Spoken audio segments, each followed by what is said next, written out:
I'm Britton LaRue, and this is Moon to Moon. Moon to Moon is a space to consider, celebrate, and share the ways we come home to ourselves, anchor through change, and uncover our power. 1 month, one phase, one loving step at a time.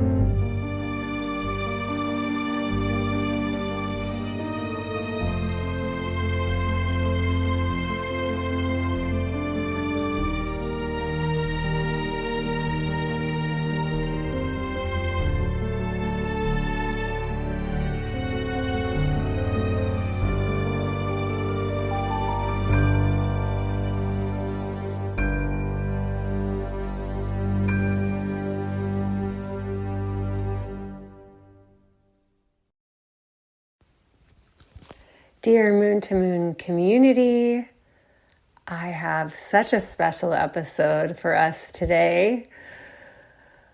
I am so proud and excited for Moon to Moon that Mary Magick came to chat with me, and I get to share it here in this channel.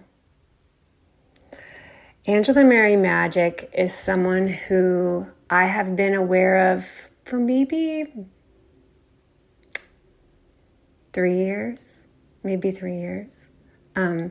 feel like I became aware of Mary Magick, and I always in my mind say that entire name.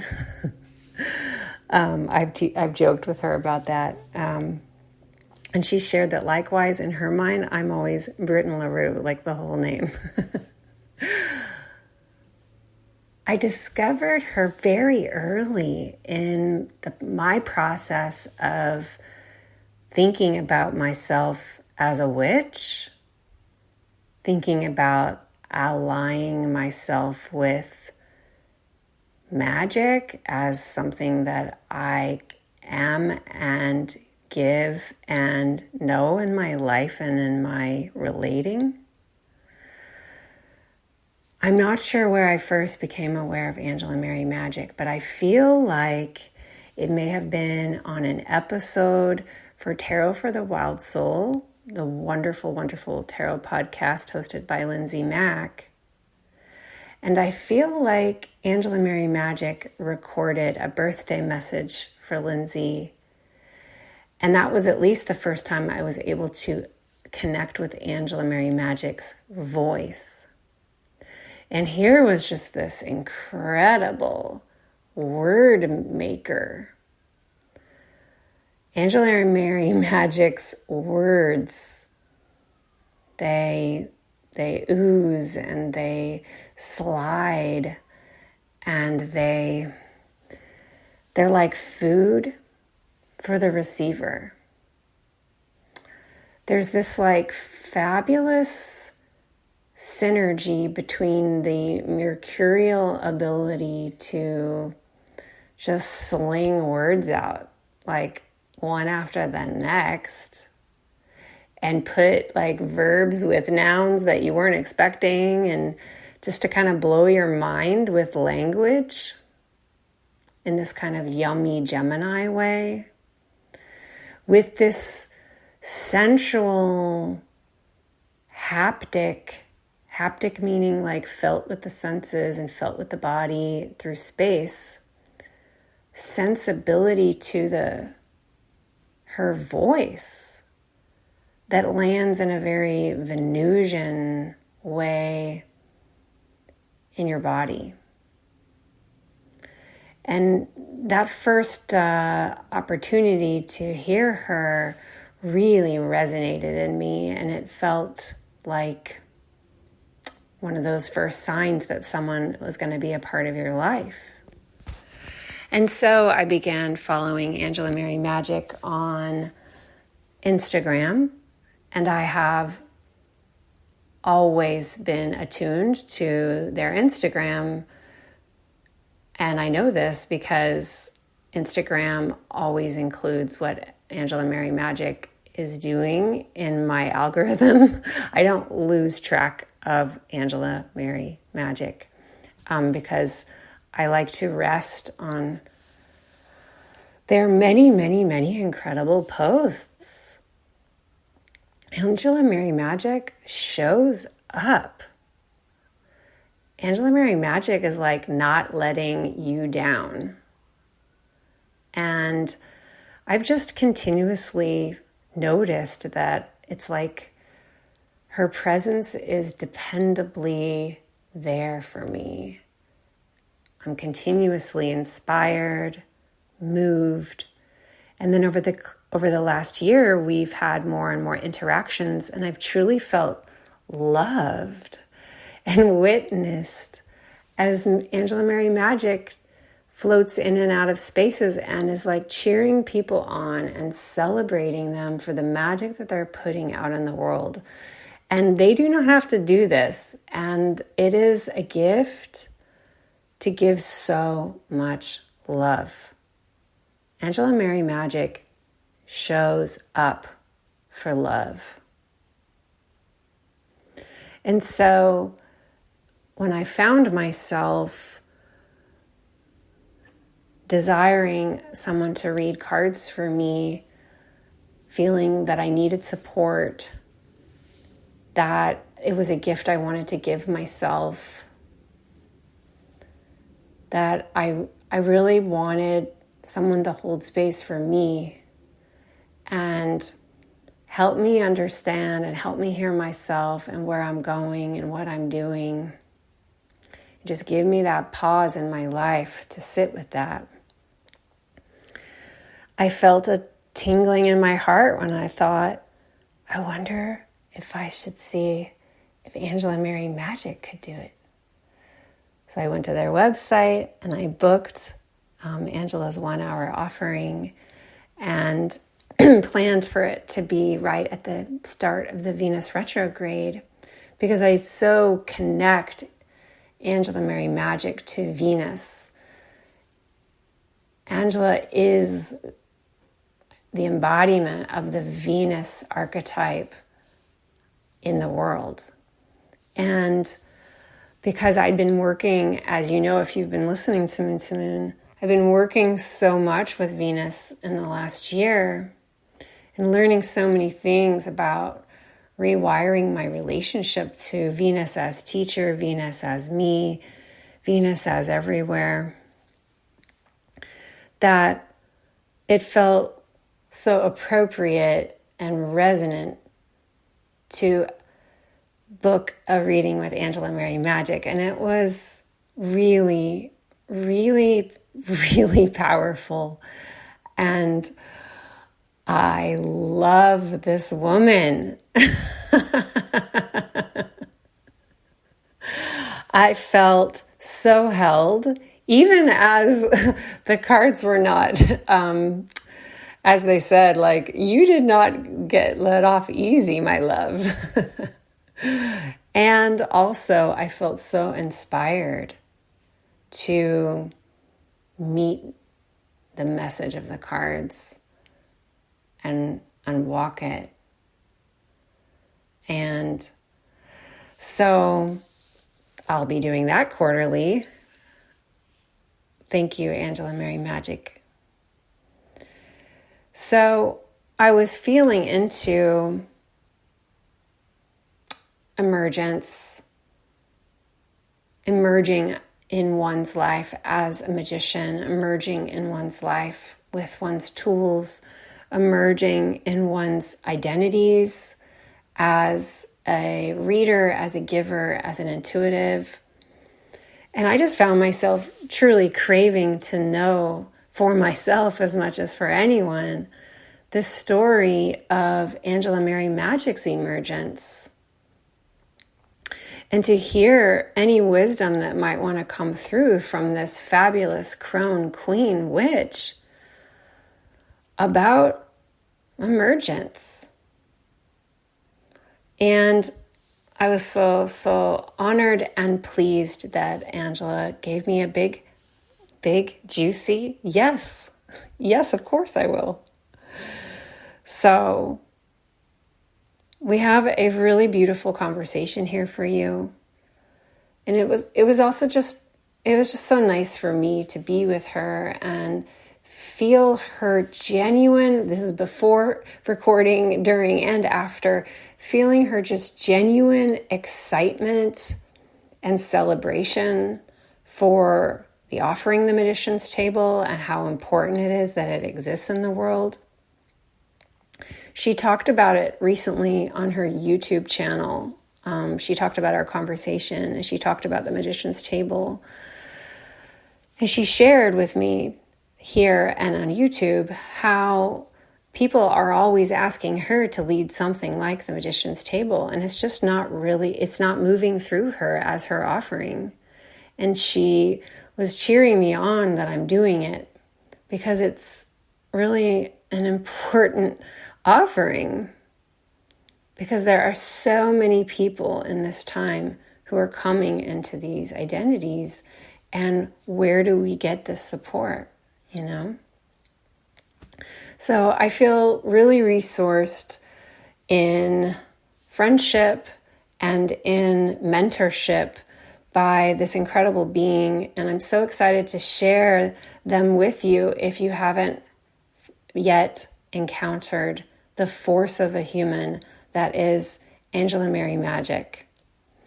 So let me read their short bio and then their longer her story from her website, and then we'll get right into it.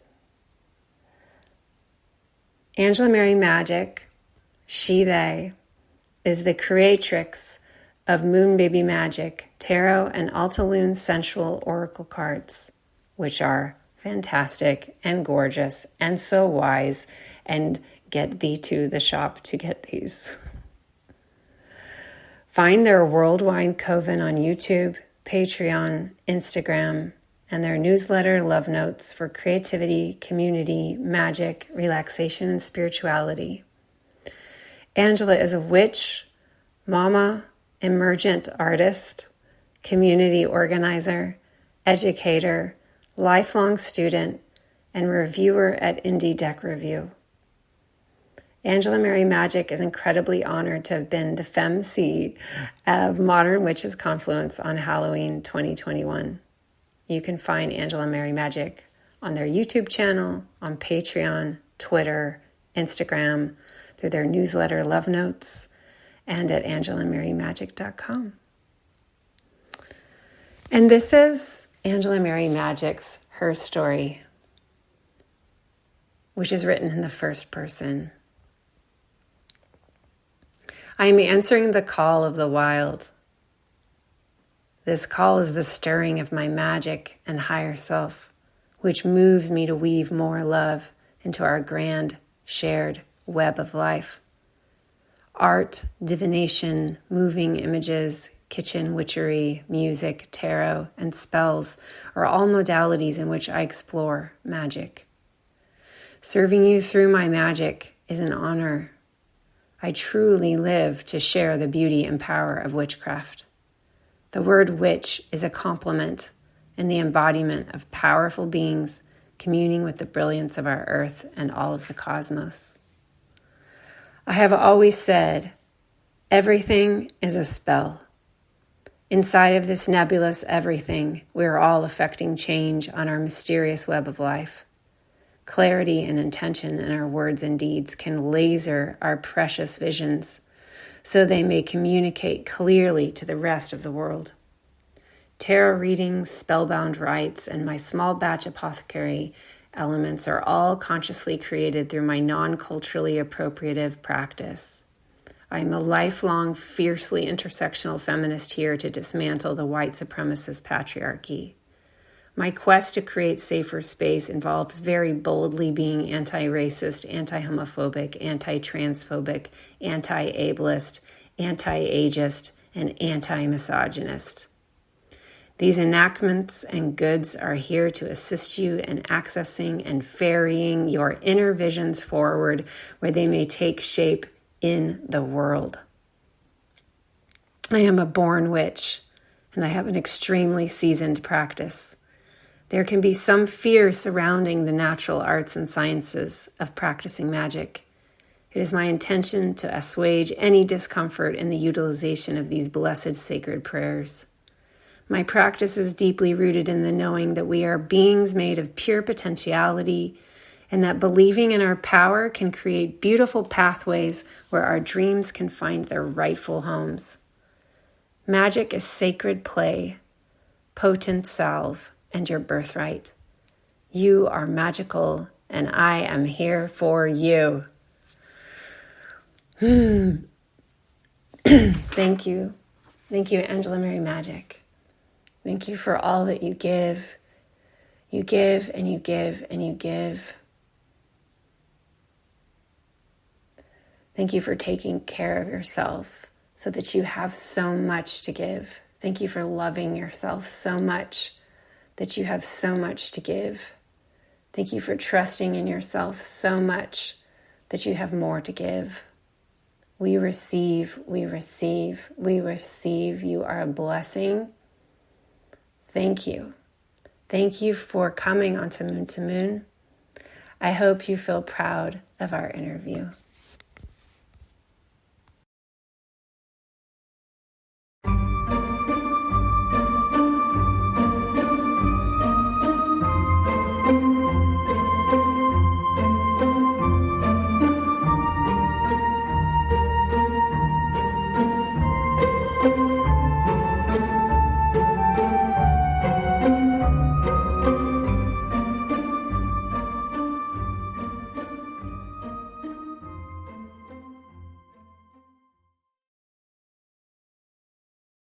Welcome to Moon, Angela Mary Magick. Oh my goodness. Hello, Britt and LaRue. We're both Lalas, honey.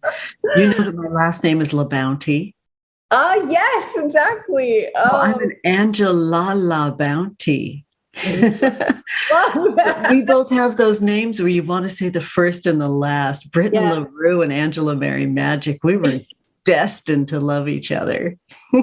Always in my head, I say the full Angela Mary Magick. Do people call you Angela? Yes, people call me Angela. They call me Angela Mary. I frequently get called Mama Witch, which I'm totally at peace with. I was raised an Ange, not an Angie. Okay. And thank you for sharing that.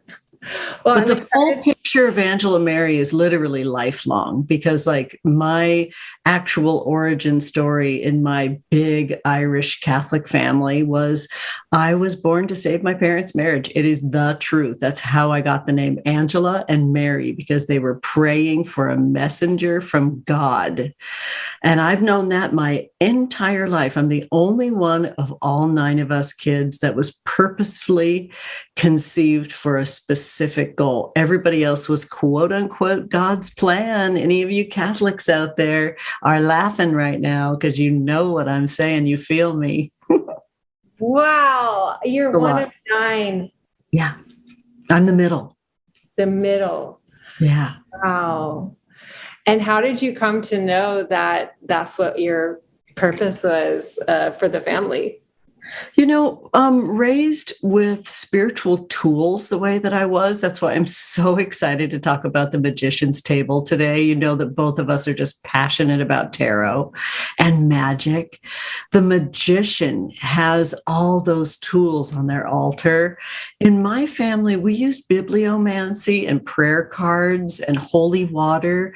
There was an elements, spiritual elements around me all the time. So our stories were divine, like in real time, because I've got brothers and sisters that were born after me, and people would get their names straight out of bibliomancy, a finger with your eyes closed in the Bible. Things like that happened all the time when I was a kid. It was so normal to seek out guidance through spiritual tools.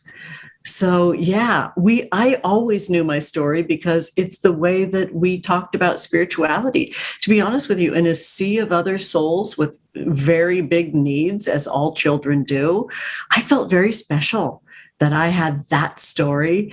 You know, I'm 56 now. So as I've gotten older, the complexity of that knowledge and wisdom of my origin and how I was beckoned body and soul to this incarnation has pulled focus. It's complex. Overall, I dig it. Mom and dad are still alive and in their 80s, so I really love it that I can relate to them in this one way. And I tease them about it a little tiny bit. They only live 2 miles away. I'm stuck to them like glue. So I'm kind of one of those kids that's like a thigh clinger. I'm still clinging to my mama's thighs. Thigh clinger. Oh, and I have a feeling I'm stirring the pot a little bit more than she's stirring the pot when I was clinging to her thighs before, though. I don't share a spiritual experience with my parents that is welcome from them any longer. We are extremely close. And to add to the complexity, my witchcraft, my witchness, being a witch is very, very difficult for them. So how complex is that? That I'm arguably their favorite. I'm not real concerned about my brothers and sisters taking me to task. They can move 2 miles away from mama and pops if they want to. But I'm a hairdresser by trade. That's what got me out their door was my going to beauty school. And I've been doing their hair once a month for 38 years. So I have a really actual deep relationship with them. So being in my witchness, working with tools, creating tools. I created a tarot deck in 2020 and in 2021, a sensuality-based oracle deck that works as a lover to tarot. My work is very seated in the body, in the sensuousness of the body, in utilizing tools to track sensation in your body. The story's getting deeper for me. And I say, fortunately for my parents, it gives them discomfort because that's how they know they're doing their work. And sometimes that discomfort that we feel when we're accessing our intuition can show us where healing can come in. So I'm not going to say it's unfortunate that my folks have discomfort with my witchness, or that I created a tarot deck, or that the tarot deck needed a lover. So I created an oracle deck to literally make love with the tarot. I don't think it's unfortunate. I think it's fortunate that they have feelings and sensations about it. It's a lot. I love hearing this. We're getting into what I'm most wanting to talk with you about is your emergence as a witch and your emergence as Angela Mary Magick, your emergence as a magician in the world and a tool maker, a giver of your services. And I really want to hear about how being a hairdresser is part of that. It really is. Thank you. You really just kicked us off with some origin stories there to begin feeling into, because I'm very interested in, and I don't know if you can hear my dog. He's I love it. He's welcome here. I'm so interested in emergence. It's such a huge theme in my work because my own identification as a witch, as a mystic, as an astrologer, as a reader for people, a space holder, has been one that has been emerging for me fairly recently. And it seems that more and more people come to work with me because they trust that I can help them attune to and hear their own emergence. And so I admire you so much. I've been watching your work so long. I've received your incredible guidance, and I would love to hear more about your own emergence into who you are now. Feel free to just trust wherever you land in the narrative. I love it. Forward. Britton LaRue, you're the best. Well, I love to center myself and bring it in. Candle magic is huge in my practice. I was raised with candles, being that little Catholic girl up at the altar. Because there was 11 of us in my family, we took up an entire pew. And so to keep it organized, as is my daddy's way, we sat on the left side of the altar where Mary is. So I literally sat at the feet of Mary every Sunday, where there was always candles and roses all around Mary.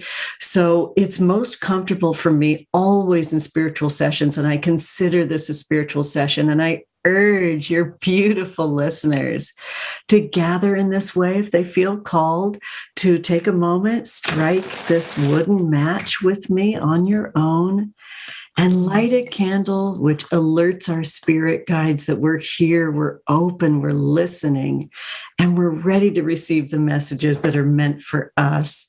How sweet it is to just have that focal point of a simple single firelight to gather us. It just makes me trust everything that will emerge in this moment. Emergence is such a gorgeous word. It has a sense of urgency to it, doesn't it?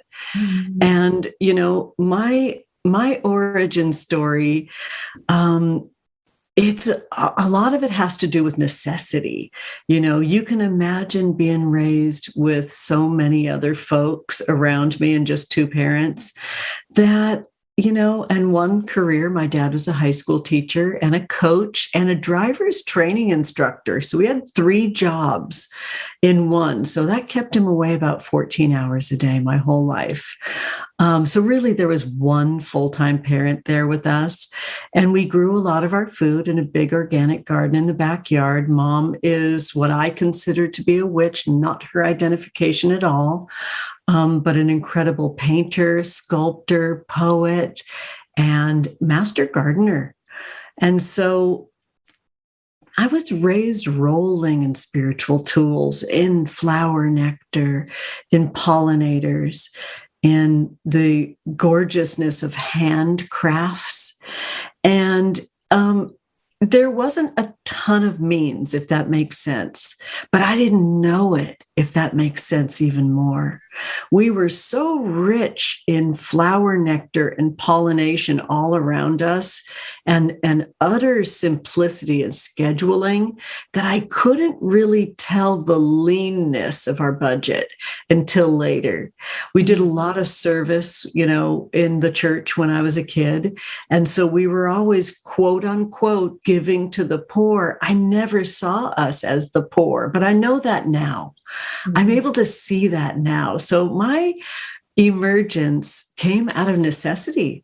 I had to figure something out, as did my 5 older brothers and sisters above me. I watched them either go straight to their very first audition on their very first airplane flight from California to Las Vegas and get the job as a Broadway actor, singer, dancer in a chorus line, which was the late 70s, early 80s. Amazing. I watched that happen.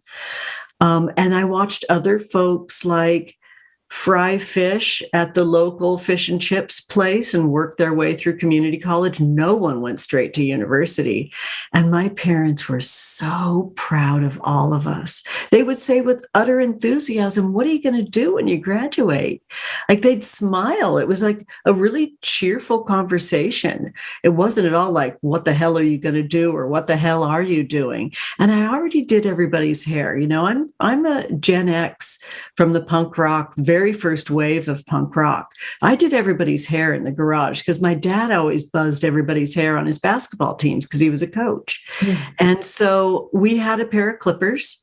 It was the first time that we ever like clipped our hair as femmes and women. And I did everybody's hair. Even some of the teachers at my school got their hair done for me. It was very natural for me to go to beauty school, and when I went to beauty school at my local community college. My mom started college at the same time. We literally grew up and out the door at the same time.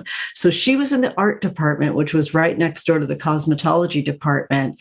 And we were working our magic. We'd pray on the way to school sometimes, but I was always a witch. My cackle is like legendary in my family. I've always loved magic. I've always loved wishes. And the way that I earned the money to go to beauty school was working in a bookstore. And like lots and lots of we witches, we find our way to magic through the tools of spell books, of journals, of tarot. And we find them often in bookstores, a place that's quiet and has a reverence to it, a cathedral-like beauty, the aroma of all that paper, natural elements, and tools. So I found my first tarot deck, and it didn't spark right then. I actually felt a pressure around it. And on my breaks, smoking clove cigarettes, I would take the store's copy and transcribe the tarot. Wow. There were so many words that were new to me. I didn't feel like I had the intellectual capacity to take it in. It psyched me out.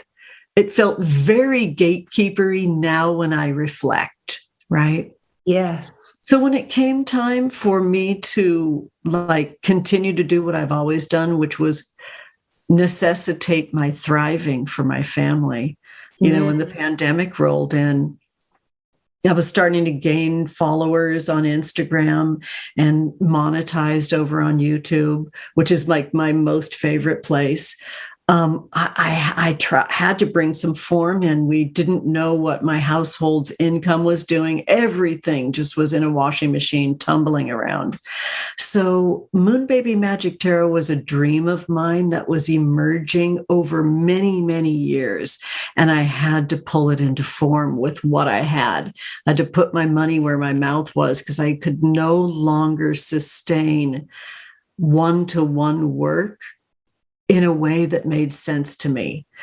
My creating Moon Baby Magic Tarot was my idea of a sliding scale, because for under $100, you could have me anytime you wanted me with my keywords and my understanding of tarot.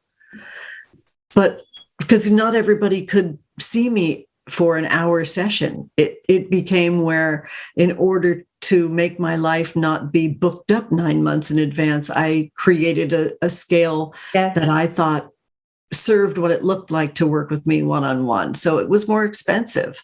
So I thought of Moon Baby Magic Tarot as a solution for the chaos in my finances and for my ability to provide the work that I'm called to do that I thought was more accessible.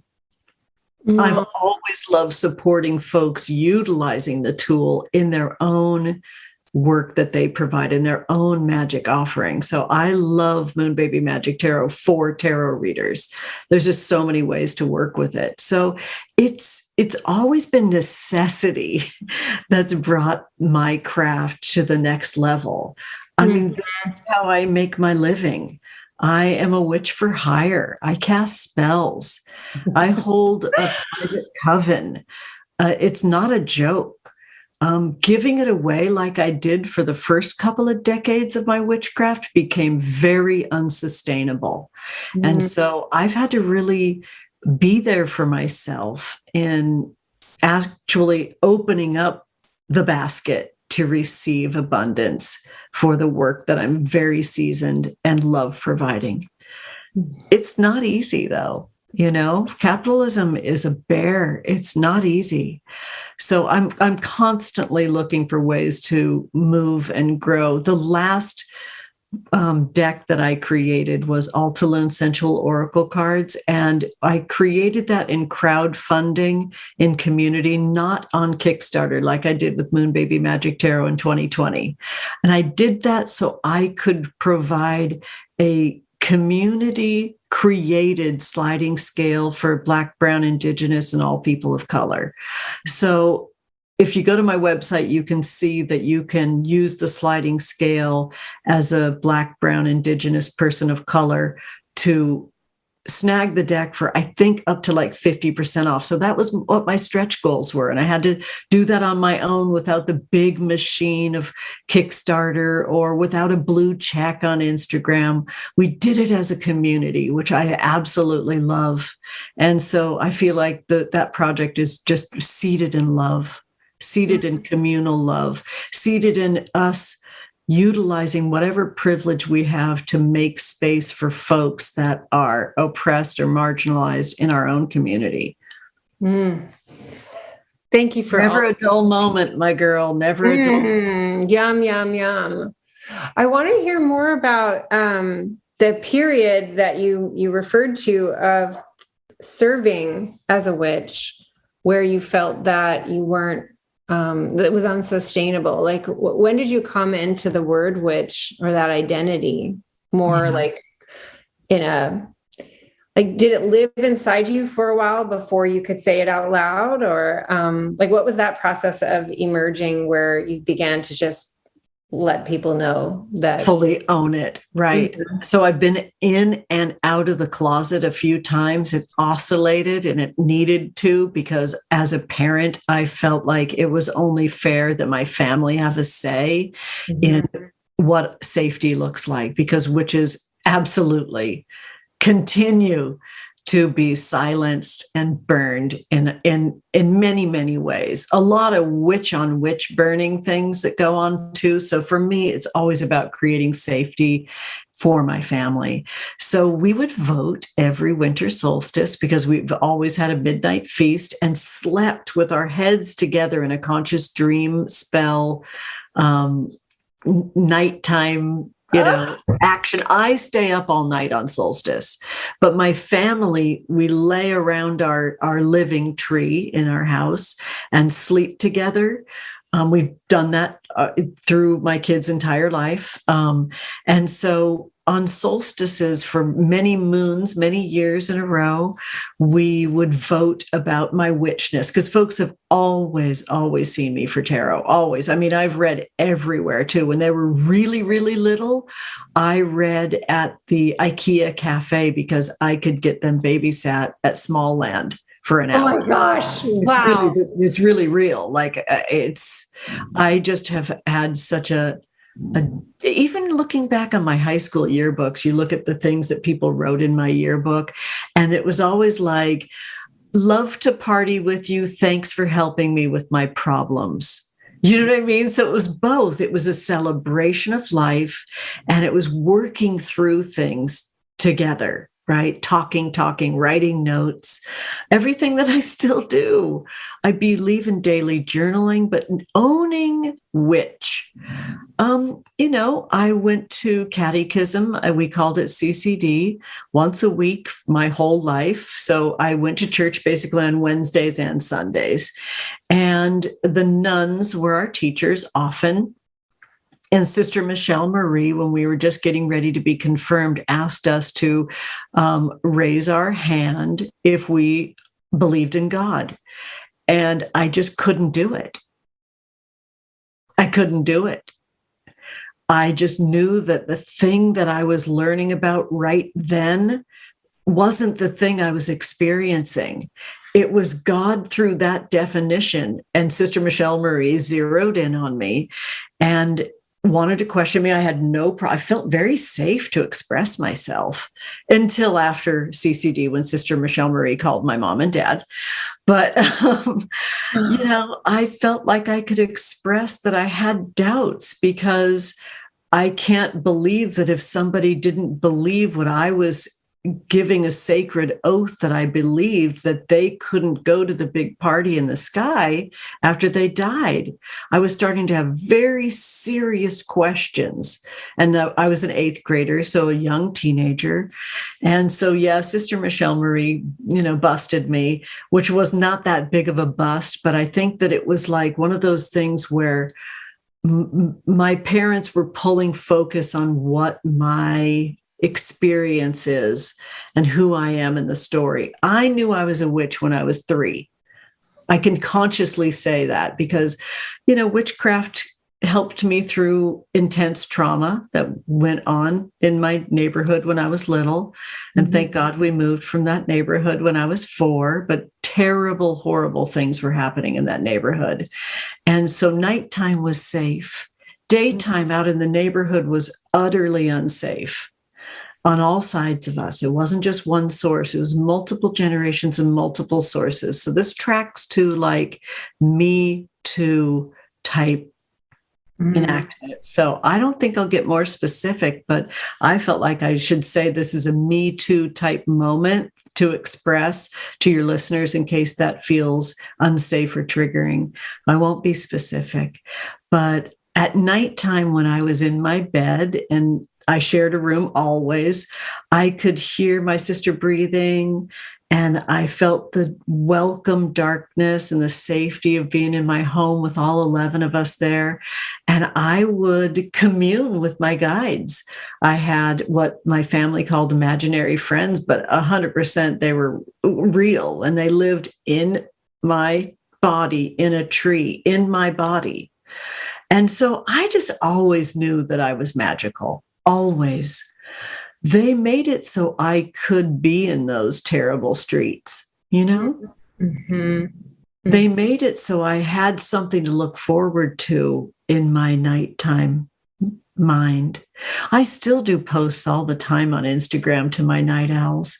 I just love a night owl. I get it. There's a lot of safety in the dark. There's a lot of safety in the cozy space in your bed for a lot of folks that are brutalized in daylight hours and in plain sight, in broad daylight, right? So, yeah, the term witch, being a Gen X, first generation punk rocker, there was always room for me to enjoy witch things. Susie and the Banshees, Exene from X. Like there was always witches in art. And I always favored them and favored all of that. But working in that bookstore, that really goosed it forward. And there was hardly any books. Got a hold of Scott Cunningham's Encyclopedia of Herbs and just knew I was home. I just knew it. I could feel Scott's queer voice. I mean, this is before I saw any of his videos that are on YouTube now. Rest in peace and rest in power, dear Scott Cunningham. But I just, I could feel that there was a place for wildness and queerness and exploration and the art, which I believe witchcraft is art, of our beloved craft, the art of it, So claiming witch, that took till my 20s to claim witch. And even then I did it pretty quietly, even though all my brothers and sisters sought me out for craft and tarot, especially. Once I really got into being a reader in my 20s, by then I owned a hair salon, and it was, I was the elder that worked there in my 20s and 30s, right?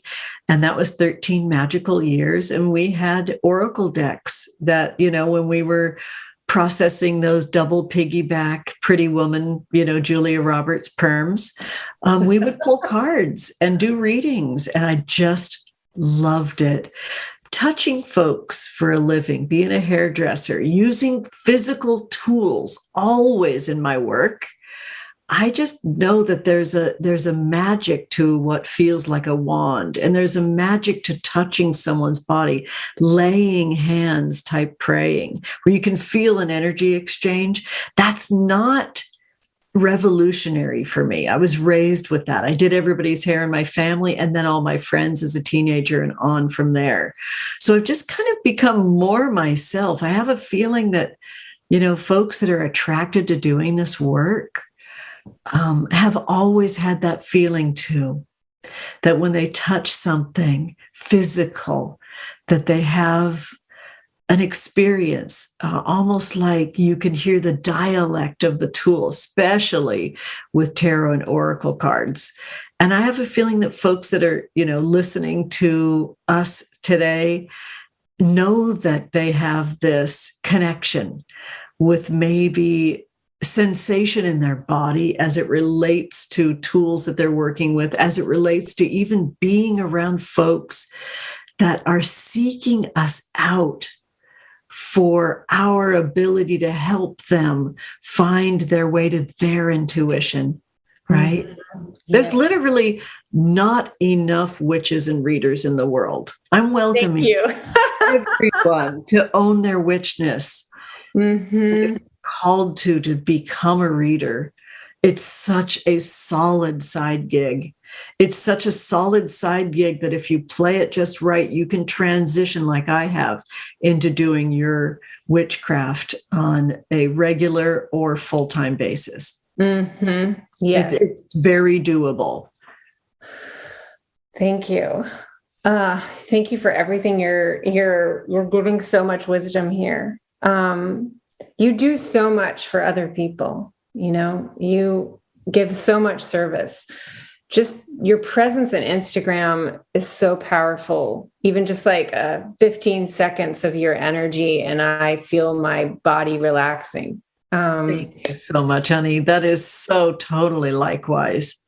Oh, thank you. I want to hear from you, for myself and for everyone listening. How do you restore yourself? What are some of your personal practices, maybe with the elements, with your tools? What do you do that we're not seeing? Yeah. So that you can show up in the world holding so much space. I believe in pleasure so deeply. I was raised with a lot of gorgeous pleasure and a language for dealing with pain too, that was very spiritual. I offered up my pain, including my moon blood cramps, injuries, suffering, depression, heartbreak. I was taught by my mother to offer that up as a prayer. Everything I'm saying is so complex because it can be so dangerous and gaslighty and bypassy and gatekeepery and all things that I really have sought therapy for in earlier years in my life. But witchcraft is so therapeutic to me. Some of the things that I do that I can name that are super concrete, besides like a daily writing practice called morning pages. And lately I've been doing a daily tweet that I pull over to Instagram called Bewitched Morning Pages Prompts. I'll be doing that until April 3rd. I can't remember when you said you were hoping to broadcast this, but I'll be doing that daily till April 3rd because I have a private coven called my Witchcraft Club. It's on Patreon. And I'm also a person who is a member of many folks' Patreon. I'm a member of Millennial Soul Food's amazing, amazing Patreon.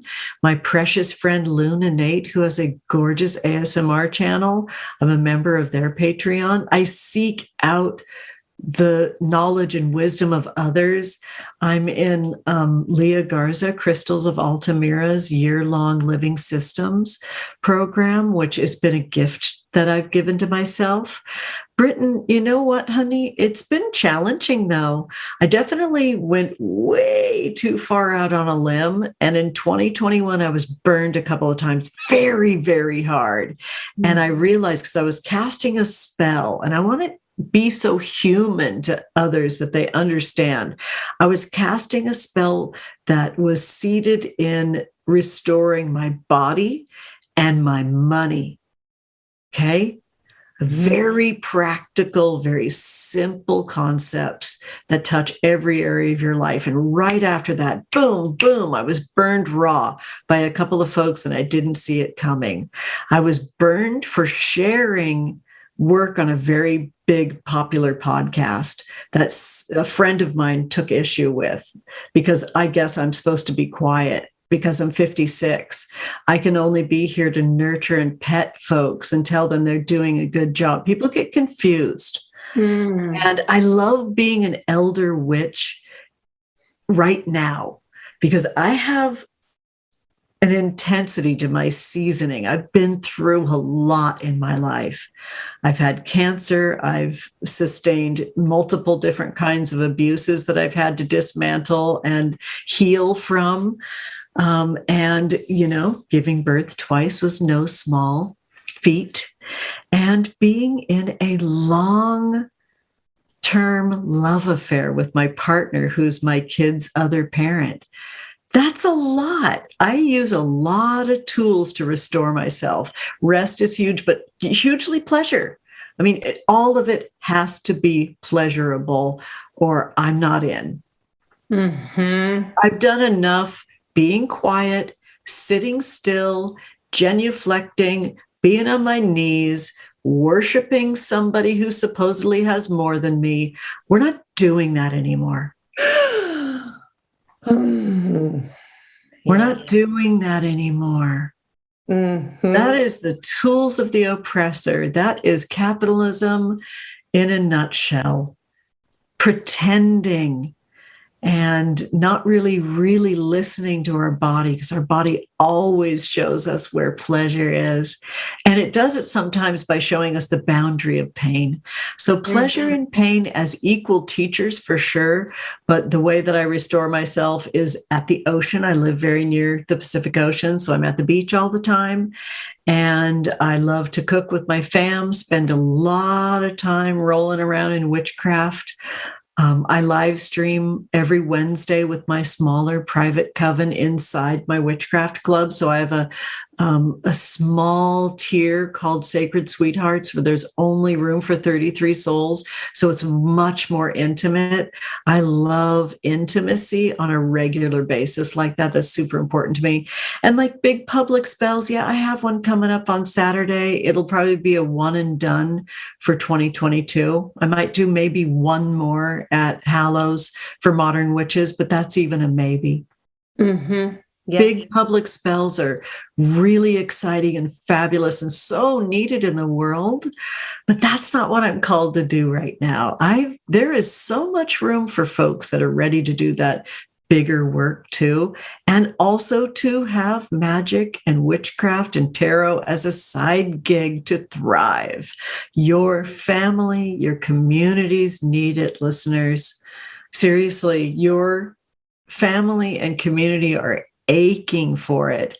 You've only to open up that web to receive. Selling yourself short and not asking for an exchange, not asking for someone to really take it seriously what your time is worth, and not charging for the work that you're doing is a slippery slope. Mm-hmm. I went for 10 years not receiving a single tip.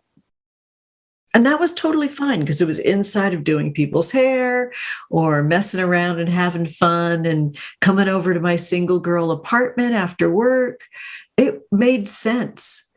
Then this kind of like rich foundation was in place and I really knew what I was doing.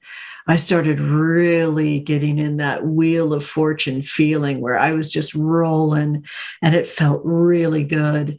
And it naturally emerged that folks tipped me a little bit after that, but it took me stating my worth to really break the chain. I really had to show up for myself, not wait for it to just magically appear.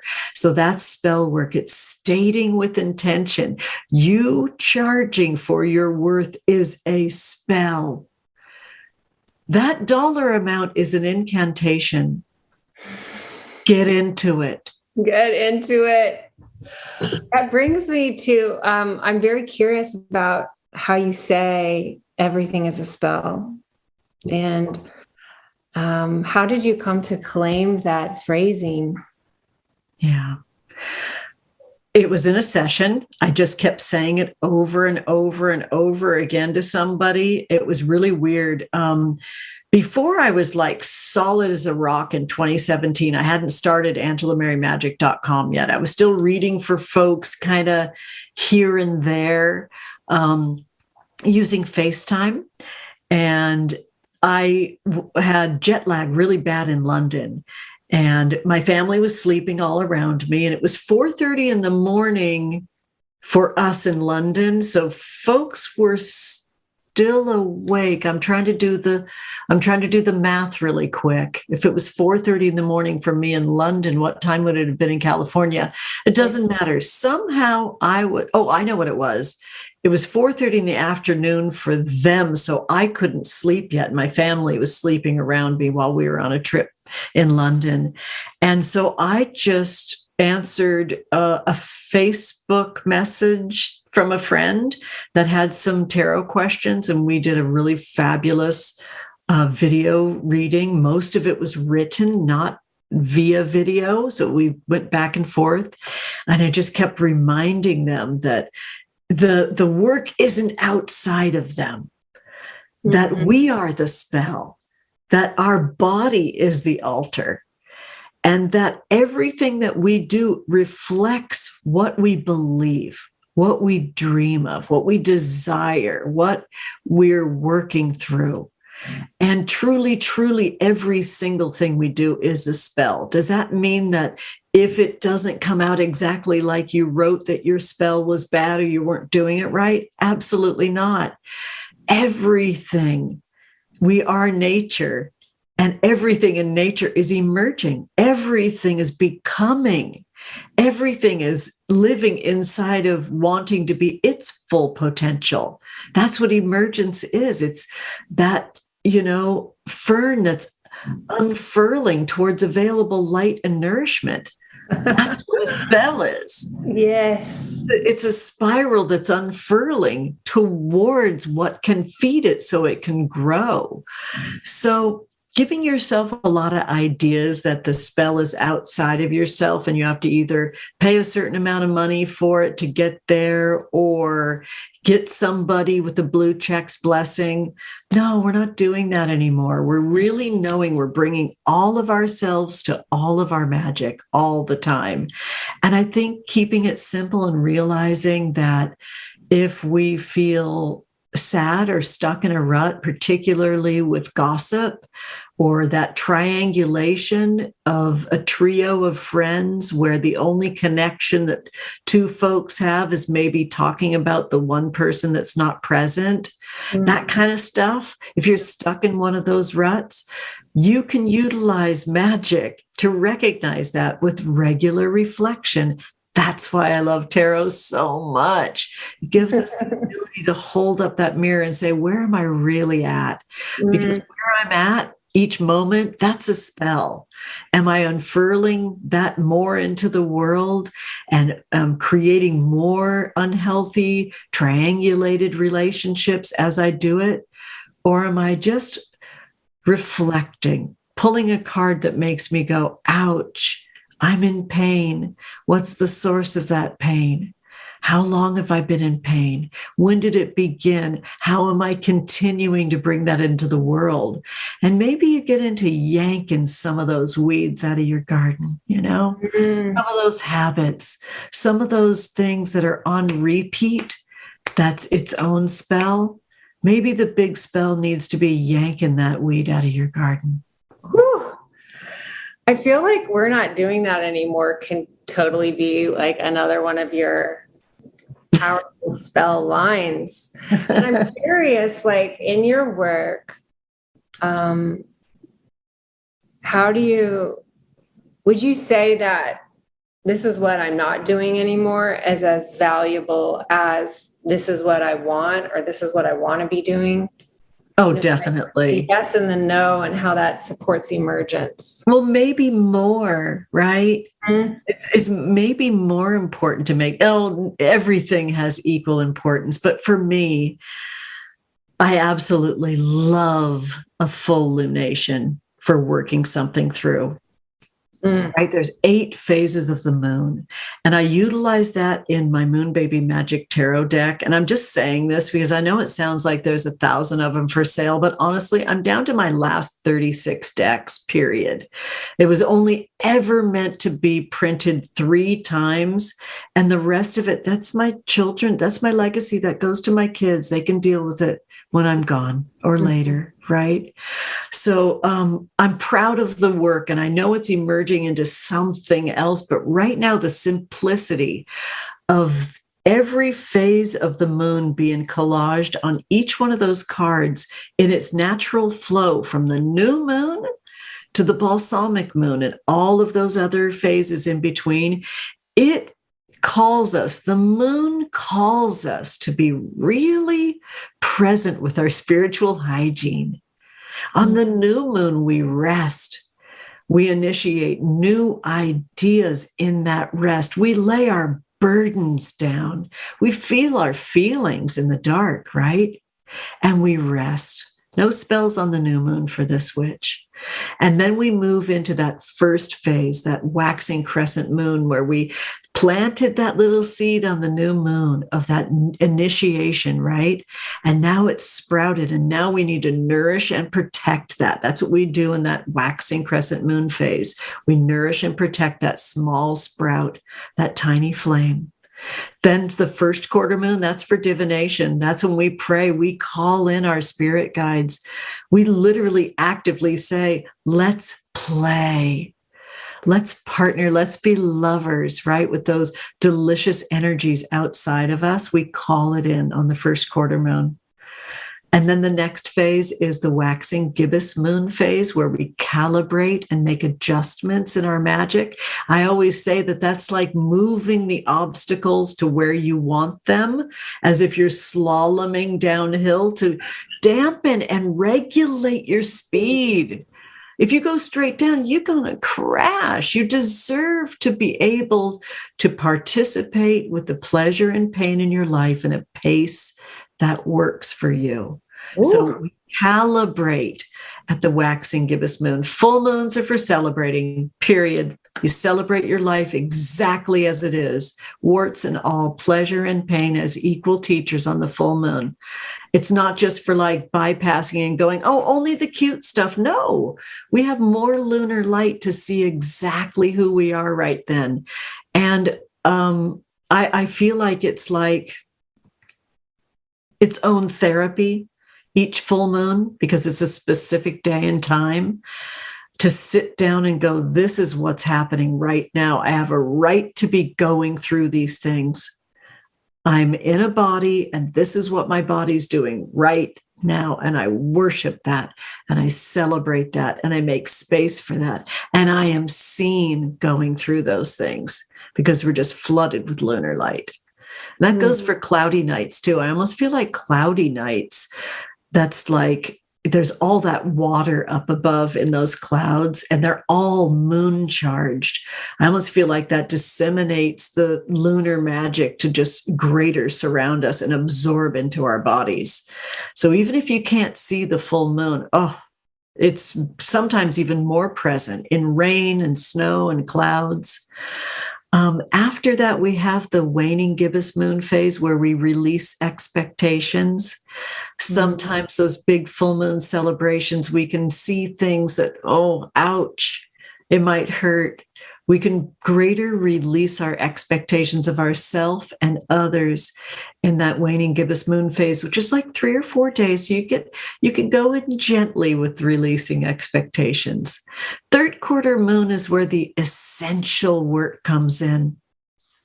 We banish, we cut cords, we detach, we shovel it out, we make space, we say goodbye. Third quarter moon is arguably the most important thing, but it is arguable. You got to yank those weeds out. You got to take out the trash. You got to do it. Mm-hmm. And then finally, we get to that balsamic moon phase, the waning crescent moon phase, where we cast our manifestation spells from the emptiness of our cauldron, from our need, right? Normalize having needs. Normalize regularly allowing yourself to be a person with needs. How the hell else are you going to know what to give yourself? You have to feel your needs. And without all those distractions around you now in that third quarter moon phase, when you've cut all those cords and you're standing in your need, I think you can have a more clear picture in the dark of what you need. So I love those big, delicious, balsamic moon manifestation spells. I'm not afraid of the word manifestation. I know it's highly controversial these days among witches, but I'm a manifestation witch. I love it. I love witches and folks fully owning that they receive abundance, beckon abundance, summon abundance, have abundance. This is truly a spiritual session for me. Thank you. I'm just feeling you, honey. my body. Oh my gosh. Thank you. Thank you. But you gotta have fun with it too, honey. Totally. Totally. Like all those moon phases collaged on the very top, super prominent on every single one of my tarot cards. They're in a row, starting with the Fool on the new moon. So you can use the deck if you put it all in order from start to finish as a flip book, because it's so fun to regulate your body playing with cards. Mm-hmm. So I think it's why it's so popular, because it lets you play. Yes. It lets you throw tarot. It lets you pull tarot. I mean, these are fun, happy, playful words. Yes. So I love a flip book. So you can just watch the moon oscillate, wax and wane again by just literally using the deck as a flip book. Thank you. Sensuousness, touching, feeling, smelling, rolling around in your magic, keeping it physical and sensual is, I think, just the essence of meeting yourself exactly where you are. Tell me, I have many listeners who crave knowing their magic, who feel that they could provide their magic for others, and they can. Yes. You can do it. This feeling of like, who am I? I know.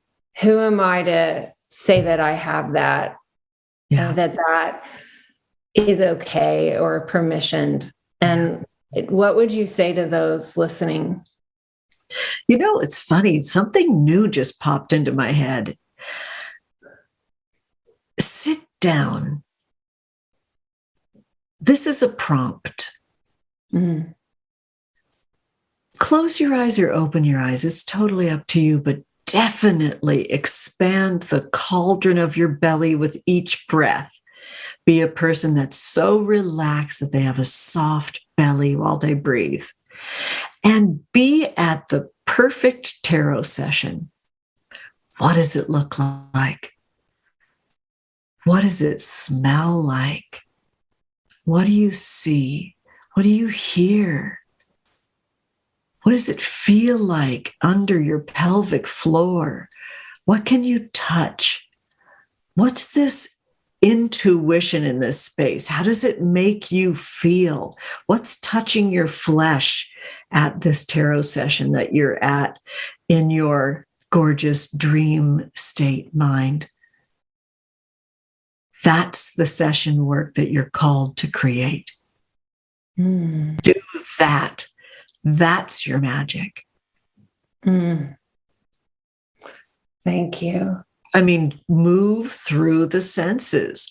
Allow your guardians and guides that live in your bones. They're your ancestors. Let them have time and space to speak to you. Have enough quiet time to hear them. Thank you. Super getting off on walking 10,000 steps a day again. At the beginning of the pandemonium, my daughter and I would go for Karen walks, we called them. No offense to anybody really truly named Karen, but we just thought it was so hysterical that we were like two white ladies walking in the suburbs together to keep our shit together. I have a teenage daughter who's hilarious and named them Karen walks. We're the least Karen-y people in the most Karen-y neighborhood in America, here in Huntington, California. We have been on the international news since the panini for all the wrong reasons. Oh.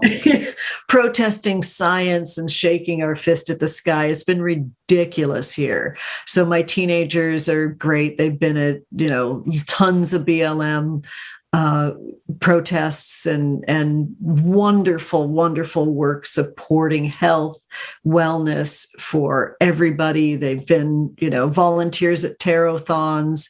They're raised in witchcraft, right? So my daughter was joking, calling it Karen walks, but I'm back to my Karen walks at night with my sweetie now. That's what we've been doing at night. And I love it. I love it. Night walking. I love that. So lovely. So nice. Well, I'm so grateful to you for being here and giving me so much, giving our listeners so much, giving Moon to Moon so much of your wisdom. You are such a powerful force of a human and you give so much. I'm so grateful to you. Oh my goodness. Absolutely same. Britton LaRue, you are so incredible. And you, I feel like, honey, are just the person to create the work that you're creating right now, especially being the bridge to assist folks getting from their dream to their actual emergent practice. Mm-hmm. The magician's table is so vitally, vitally needed. It's not even funny. And there's not a lot of folks that I think are credible to do the work because look at you, you limited the size of it to be something that's sustainable and nourishing for both parties. I mean, that right there says so much about you and your ethical magic. I just love it. So anybody that's ready for that magician's table offering is in for a very special treat. That's bespoke magic where they will all receive so much of you. It's not even funny. And your newsletter talking about gold stars and your post talking about not giving gold stars was just like a revolution for me. Oh, thank you. I'm serious. Thank you. Tell us what's emerging for you before we close here. What's coming for YouTube. I'm live streaming every new moon, and I already live stream every Friday on my YouTube channel, and that may be shifting. I'm live streaming and having so much circle time and coven time in my private witchcraft club, Coven, that I may be playing with my Friday live streams, but every Friday they're on my YouTube channel at 12:30 p.m. Pacific. All are welcome. Today we're going to be preparing my big spell that's coming up at Seagrape Apothecary on the 19th. And I know that that's past for everybody, sweetheart. Sorry. I know this won't go up before then, but it just goes to show I know my capacity. I'm not going to be doing those big public spells, but pure YouTube. I absolutely adore relaxed, calm, peaceful magic. I have a couple of dreams for uploading a few times a week on my YouTube channel. My sweetie just started a more of like a travel-based channel on YouTube. I just love YouTube. That's the main vein for 2022. So I'm partnering with modern witches that I adore for the new moons, but I'm quieting intersecting and creating workshops outside of my own circle and just working with my witchcraft club and cranking videos. I absolutely love making small films and I love calm and peaceful ASMR style work where you can just go and chill out and be kind of regulating your system. Yes. And relaxing and maybe pulling cards on your own, but a little less on the live stream and a little bit more in the small film category on my YouTube channel. Thank you. Thank you. Yeah, I relax. Cuties. Get it. I relax so much with your presence. I look forward to checking that out. It will be a gift I can give myself as I resource myself in my private time. Oh. Thank you. Thank you for being here. And thank you so much for having me.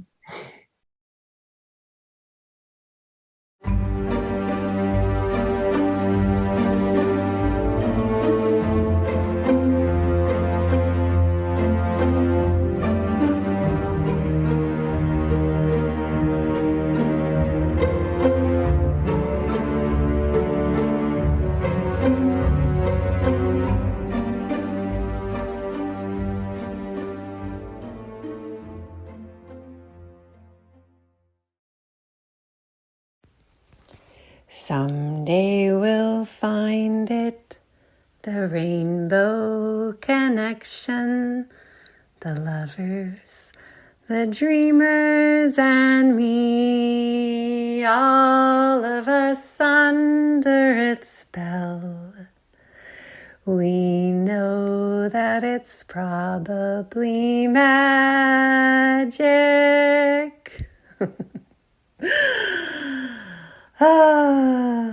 Thank you, Angela Mary Magick. Everything is a spell. Listeners who heard my Earth and Water episode a few episodes ago know that I sang Rainbow Connection for you. I'm just so full of Rainbow Connection magic right now.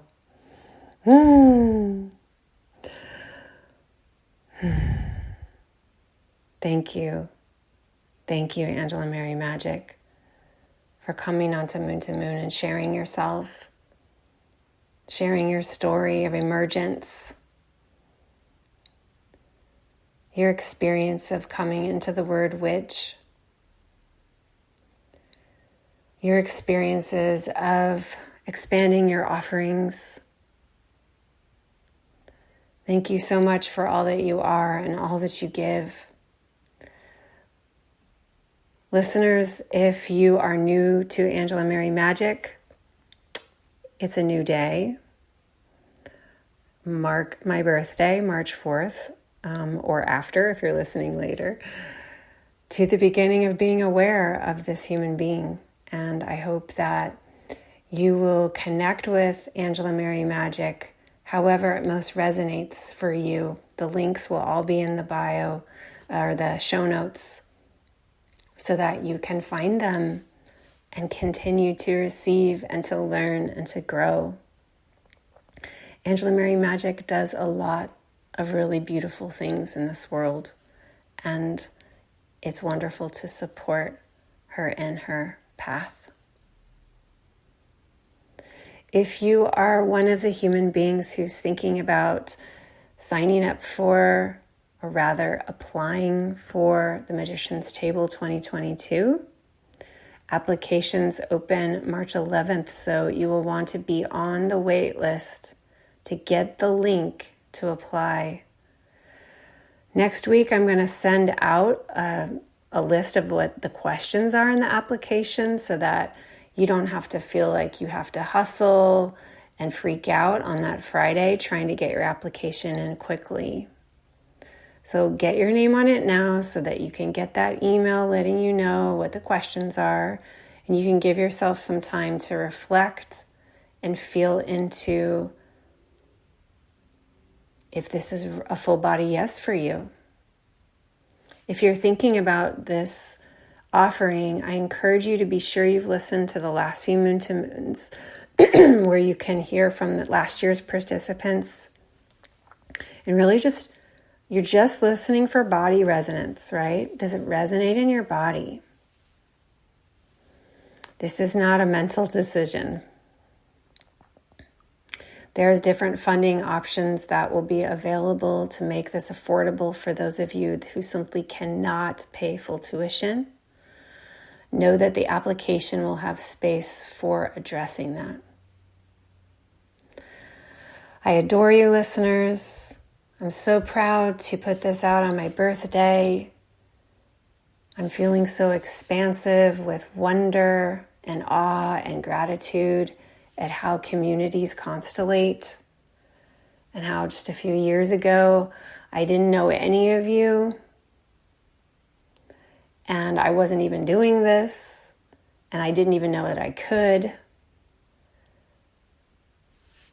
This podcast, this offering, all of you, the work that I do day in, day out in service to this dream. The first time I ever said out loud I wanted it was March of 2018. Yeah, 2018, 4 years ago.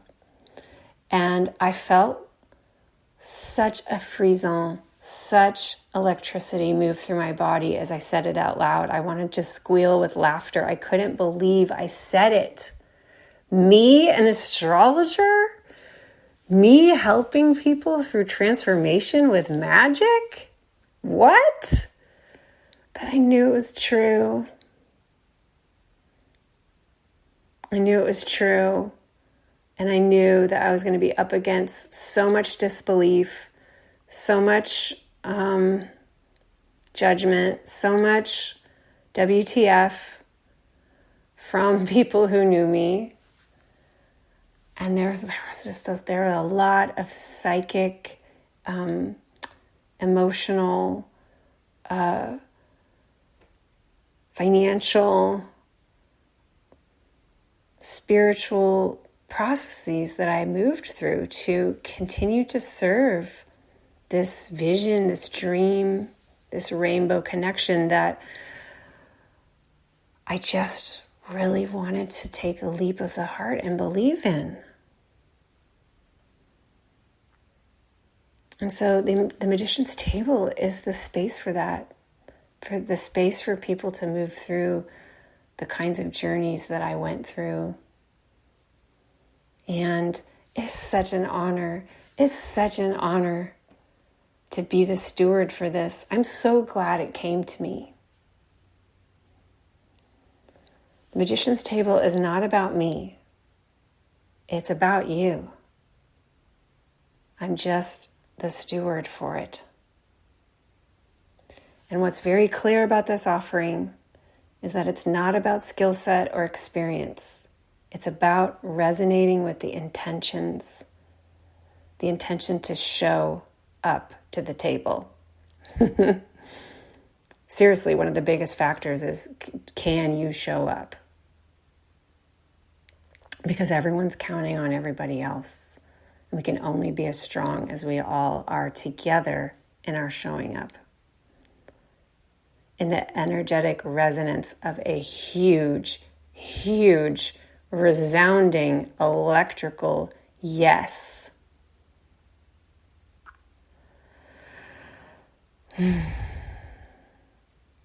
So, I welcome you. I'm so excited to be with you. Pretty soon we'll get to the other side of this promo and applications, and we'll just be in it together, and we will land, and that is going to be the most incredible feeling. Thank you again to Angela Mary Magick. Thank you, listeners. If you're loving Moon to Moon, please support Moon to Moon with a rating or a review. It's such a sweet gesture, and it helps people find this place. It helps people trust that it's worth a try. If you were once one of those people that wasn't sure if you should click the little arrow for play, and you're like, what if I hadn't done that? Please, please, please, please, please submit a review or a rating at least to help other people have that moment too.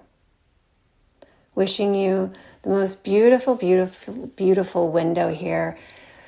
Such powerful astrology this week of this new moon in Pisces. So much going on in the sky right now, sending you so much love and support. And I'll probably be back next. I don't even know, but definitely for the Aries season forecast. Until then, take care.